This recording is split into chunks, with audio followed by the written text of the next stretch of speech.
Can you talk to me about being a trailblazer, though, JD? I mean, when you're taking a beating trying to go in these different directions, the uncertainty that you got to deal with in your own mind, taking those risks to create these new lanes for the city of Atlanta, hip-hop and R&B at the same time. What was your mind state and mindset going through all of that?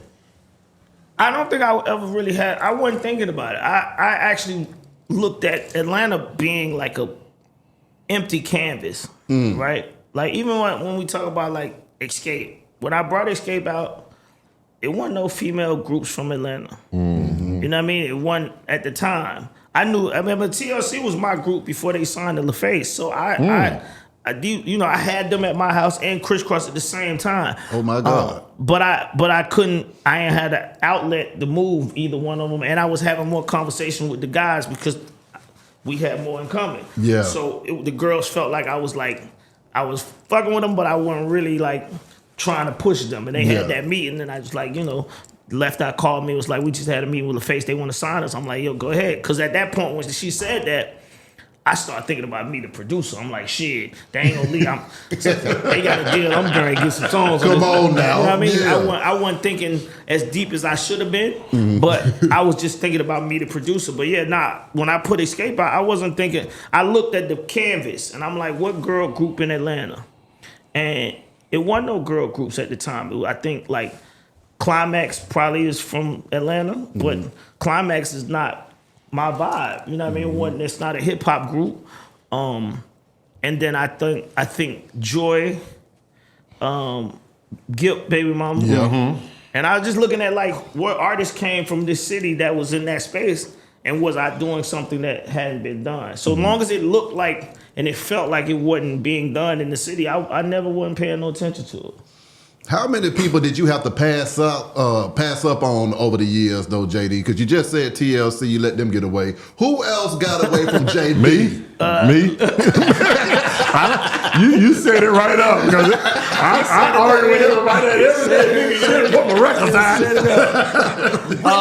Ludacris. Yeah. Luda was the only one that with TLC, like I said, I don't feel like TLC got away because I sacrificed them signing with somebody else so I could get some songs on placements. Yeah. Right? So I could move myself as a producer. And I was actually thinking about that. I'm not saying that now like, oh, he trying to make that shit sound cool. I actually was mentally thinking like, yeah, if y'all niggas get signed, ain't no way y'all ain't gonna come let me do no songs. Facts. You know what I mean? And then, if you look at Crazy Sexy Cool, the intro of the song, the intro of the album, I did the intro of the album. I did Kick Your Game, I did Switch, I'm all over the album, right? And I'm all over the first album too. I got two songs. But like I said, that I looked at that as like they going to a label, the label going to have to pay me. People gonna start seeing me work with other artists that's not my artist, right? Because I kept trying to figure out how I was gonna build what I basically ended up building. Yeah. So I sacrificed that. But Ludacris was in the midst of me having a company at this point in time. I had Bow Wow, I had Brat, I had Escape, I had Jagged Edge. I had a whole company. We had a bass All Stars. I had Lil Jon working at the office. I had a whole shit going. And Ludacris was on the radio, and I kept hearing him do these drops on Hot 97. And crazy part is the what was it? Hot 97.5? Yeah, Hot 97.5. It was on Old National Highway, right? Yeah. So it felt like It just felt in like your backyard. it felt like my radio station. You know what I'm saying? It felt like my neighborhood radio station. So I seen Chris all the time. He was throwing demos over my gate. Like, he was telling me at the time, yo, you should make me the Afro Man, because he had an afro. You should make me he's like, you should make me the So Def mascot. So his energy, he wanted to be on So Def. And I took his energy and I did the music for John Madden. And when I did the music for John Madden, I was like, I'm going to use this kid, Ludacris. And I put Ludacris, before the album came out, I put Luda on the John Madden game. And when the John Madden game came out, everybody was like, who's that? And I should have, And I didn't pay attention to my own teaching because niggas was saying, "Who is that?" What they was giving me that same energy that I was looking for in the brat. Niggas was doing that. So then I came to the office one day and I was like, you know what? I feel like I'm Jerry Jones. I don't want to let nobody do nothing. I'm just the boss, right? Right. So I would go to my office and damn near everything that was happening, I would basically have my hands on. So I kept saying, as you know, I'm self-taught, by the way. This is not something that, you know, that's another misconception about me. My father was not in the music business as far as the record business before Crisscross. My father was in the music business. The music business and the record business is two different things, right? That's right.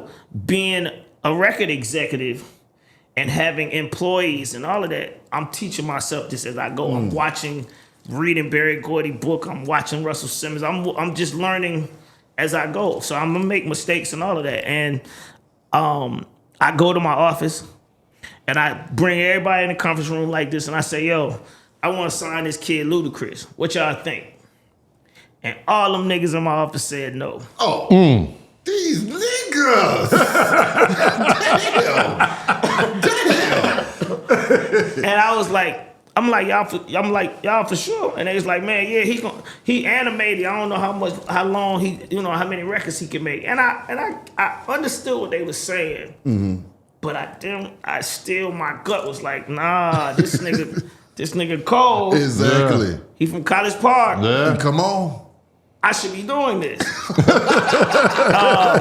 I also, like I said, in times I have in my past, I don't do that no more, but I have just been like, you know what? I'm getting older. Maybe I don't know everything I'm saying. Let me just see, you know what I mean? Let me see what these young niggas talking about, and if it pan out to be true, then I believe I should listen more to you niggas, but it didn't pan out to be true. So now I don't listen to y'all niggas. But nah, that's what it was. I try to give myself, because I'm really good at compartmentalizing things. And if I'm a CEO mode, I push my ego or who I am as a producer and a writer to the side, and I be trying to be a CEO, and I'm trying to think like, let this nigga work, JD. See why you paying him. Like, let's see if he really if he deserve his check. Let all these, you know what I'm saying? So I'm in there like, okay, I got a question for y'all. I want to sign this artist. What y'all think? You know what I mean? And I wanted them to feel responsible if we didn't for sign winning or dropping the ball. Yeah, for winning and dropping the ball. Oh my God.